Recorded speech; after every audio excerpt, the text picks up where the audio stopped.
Hi friends, నేను మీ కాళీచరణ్ని. నిన్న weekend episode చూశారు కదా, నాగార్జున గారు ఒక్కొక్కరు క్లాసులు పీకారు. అయితే ముఖ్యంగా ఏంటంటే సంజనాని సీక్రెట్ రూమ్లో పెట్టి మళ్ళీ లోపలికి పంపించడం అనేది జరిగింది. అయితే ఎస్పెషల్లీ ఏంటంటే తను లోపలే ఉండవలసిన క్యాండిడేట్, బయటికి వెళ్ళవలసిన క్యాండిడేట్ కాదు. సో ఆ అమ్మాయిని మళ్ళీ లోపలికి పంపించాలంటే ఇలాగ మీరు కొన్ని త్యాగాలు చేయాలి అని చెప్పి కొంతమంది పేర్లు చెప్పడం అయితే జరిగింది. ఎమ్మెల్యేలో కెప్టెన్సీ ఇచ్చేసాడు చెప్పిన వెంటనే. ఆ తర్వాత భరణి గారు లాగట్ ఇచ్చారు, అలాగే రీతు ఎయిర్ కట్ చేయించుకుంది. సో ఇంకోటి ఏంటంటే శ్రీజకి బట్టలు ఇచ్చేయాలి, ఒకే ఒక డ్రెస్సు ఉంచుకొని మిగతావన్నీ ఇచ్చేయాలి సార్ అంటే ఇచ్చేయాలంటే ఎన్ని రోజులు సార్ అని అడిగితే మొత్తం ఎన్ని రోజులు ఉంటే అన్ని రోజులు అని అనగానే అన్ని రోజులు అయితే ఇవ్వరు కానీ వారం 10 రోజులు అంటే తను ఇచ్చేయడానికి రెడీగా ఉంది. కాబట్టి తను కూడా ఓకే సిద్ధం ఎవరు సంజనాని లోపలికి రప్పించడానికి. అయితే ఇవన్నీ బాగున్నాయి కానీ అవన్నీ వాళ్ళతో చేపించకుండా వాళ్ళు రెడీయా లేదా అని చేసి వాళ్ళు రెడీ అయిన తర్వాత ఓకే మీరు ఇవ్వగలరా లేదా అనే ఉద్దేశంతోనే మేము అడిగాము. బట్ అలా కాదు, సంజనకి ఓట్ల పరంగా బయట జనాలు వేసే ఓట్ల పరంగా తను లోపలే ఉంటుంది, ఎలిమినేట్ అయితే కాదు. జస్ట్ మీరు ఎలాగా స్పందిస్తారు ఏంటి అనే ఉద్దేశంతోనే తెలుసుకున్నాం తప్ప అంతకుమించి ఇంకోటి లేదు అని చెప్పి సంజన లోపలికి పంపించుంటే బాగుండను. బట్ ఇక్కడ ఏమైందంటే వాళ్ళు త్యాగం చేస్తే కదా సంజన లోపలికి వెళ్ళింది అనే ఉద్దేశంతో అయిపోయింది. అది ఒక్కటైతే మాకు ఎవరికి నచ్చలేదు, అదైతే రాంగ్ అనిపించింది. ఇకపోతే మన ఎవరికి హరీష్కి క్లాస్ పీకడం అయితే బాగుంది కానీ ఇప్పటికీ తనలో ఒక ప్రౌడ్ ఉంది, ఆ ప్రౌడ్ తగ్గట్లేదు.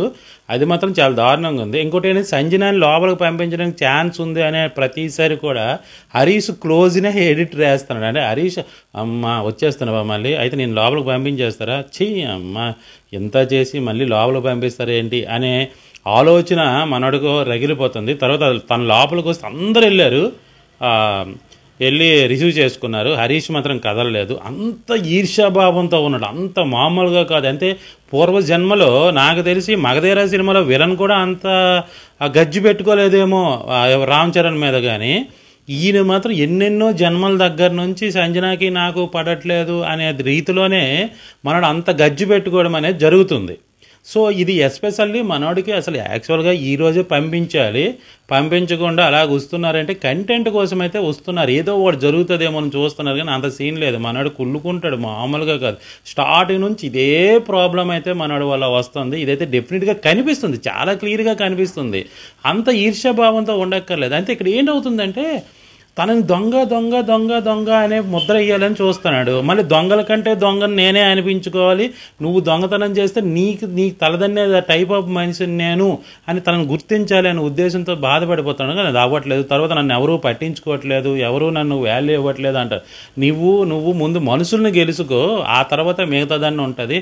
అందరూ పట్టించుకోవట్లేదు అంటే అక్కడ రీజన్ ఏంటి అనే ఉద్దేశంతో అది ఒకటి మాట్లాడు. తర్వాత సంజన తన కోసం చెప్పడము 4 రోజుల నుంచి ఒకే డ్రెస్తో అలాగ ఉంటాడు, చాలా ఇబ్బందిగా ఉంది, స్మెల్ వస్తుంది, నీట్నెస్ లేదు ఇవన్నీ అంటే 4 రోజులు ఎక్కడ 2-3 డేసే కదా అని చెప్పి సుమన్ చెడుతున్నాడు. అంటే 2-3 డేస్, అమ్మాయి 4 డేస్ చెప్పింది, ఈయనేమో 2-3 డేస్. అంటే 2 డేసా 3 డేసా అంటే 3 డేస్ ఈజీగా ఉంటుంది, 3 కాకపోతే 4 అంది. తాను మరి లెక్కట్టుకుని అయితే కూర్చోదు కదా, నాకు ఇలాగ బ్యాడ్ చేసేసింది అది ఇది అని మాట్లాడడం అనేది మళ్ళీ హరీష్ చేస్తున్నాడు.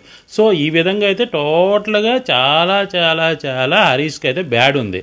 తరువాత నాకు ఒక చిన్న డౌట్ ఏంటంటే అసలు ప్రియాని ఈరోజు పంపిస్తున్నారా, ఇది నాకు ఎందుకో డౌట్ వస్తుంది. రీజన్ ఏంటంటే దసరా వలన పంపించట్లేదని లాస్ట్ మూమెంట్లో ఈ వారం ఎలిమినేషన్సే లేవు అని చెప్పే బాంబు అయితే ఖచ్చితంగా నాగార్జున గారు అంటారేమోనని చెప్పి నాకు డౌట్ అయితే ఉంది. ఖచ్చితంగా జరిగే అవకాశాలు కూడా ఉండొచ్చు. ఎందుకంటే చాలాసార్లు ఫెస్టివల్ టైంలో ఆ ఎలిమినేషన్స్ అనేవి ఖచ్చితంగా తీసేస్తుంటారు, ఆ ఆఫర్ అయితే ఉంటుంది. సో ప్రియా అప్పుడెప్పుడో ఫస్ట్ వీక్ పంపించాలి, సెకండ్ వీక్ పంపించాలి, కానీ ఇప్పుడు సెట్ అయింది అమ్మాయి, అర్థం చేసుకుంటుంది, ఓవర్ చేయట్లేదు కాబట్టి డెఫినెట్గా ఉండగలిగే అమ్మాయే కాబట్టి. సో ఇప్పుడు ఉన్న ఈ వారంలో చూసుకుంటే వరస్ట్ ఎవరైనా ఉన్నారంటే హరీషే ఉన్నాడు. హరీషే ఉండిపోయి ప్రియని పంపిస్తున్నారు అనేది నాకు ఎందుకో డౌట్ వేస్తుంది. డెఫినెట్గా ప్రియని పంపించకపోవచ్చేమో అయితే నాకు నమ్మకం అయితే ఉంది. డెఫినెట్గా అదే జరగొచ్చేమో, దసరా కాబట్టి ఖచ్చితంగా ప్రియని పంపించకపోవచ్చు అనే ఉద్దేశం అయితే ఖచ్చితంగా నాకు ఉంది. తర్వాత 7 గంటలకే ప్రోగ్రామ్ స్టార్ట్ అవుతుంది. ఈరోజు అంతా ఫెస్టివల్ హంగామా ఉంటుంది కాబట్టి ఫెస్టివల్ టైంలో ఖచ్చితంగా సేవ్ అనేది ఖచ్చితంగా ఉంటుందని నేను ఆలోచిస్తున్నాను. డెఫినెట్గా అదే జరుగుతుందని నాకు అనిపిస్తుంది. సో మీకేమనిపిస్తుంది, నిజమా కాదు అనేది కామెంట్లో తెలియజేయండి. ఇంకో విషయం ఏంటంటే, ఈరోజు ఈ వైల్డ్ కార్డ్ నుంచి ఇంకేం చెప్తాను, సొల్లు చెప్పాలి. నాకు సొల్లులు గిల్లులు చెప్పడానికి ఇష్టం లేదు. కానీ సరే, ఈ వీడియో నచ్చినట్లయితే లైక్ చేయండి, షేర్ చేయండి, సబ్స్క్రైబ్ చేయడం మాత్రం మర్చిపోకండి. Thank you.